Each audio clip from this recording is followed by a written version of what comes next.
this is the day 7 of posting until 31st December and the day looks like this. जसं की आज अख्ख्या महाराष्ट्रात बाप्पांच्या आगमनाचा जल्लोष आहे, तसंच मी काहीतरी लिहिलंय.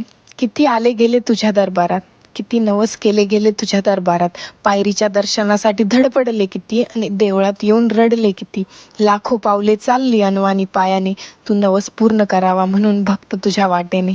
मी आले होते देवळात माझे घराणे घेऊन, पण गर्दीचं दुःख कानावर पडलं.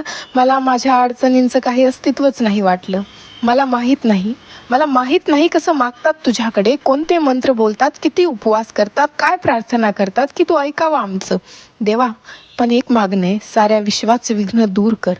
गरज असेल त्यांना तर तुझी छाया कमी पडू देऊ नकोस, आणि गरज नसेल तरी सुद्धा एक धडा उन्हाचा देऊन तुझी छाया कायम ठेव. मला खूप दिलं तू, तर त्यांना दे ज्यांना गरज आहे. त्यांच्यावर नजर टाक एकदा, ज्यांच्या नजरा तुझ्याकडे आशेने पाहून थकल्या आहेत. त्यांच्यासाठी पाऊस होऊन बरस, ज्यांना उन्हाचे चटके आणि सावलीमध्ये फरक नाही करता येत. माझ्यासाठी तू आहेच कायम असं मला वाटतं. मला मागता नाही येत, या तू मला मागण्यासाठी बनवलंच नाही. कदाचित तू वेळच नाही येऊ दिली मागण्याची.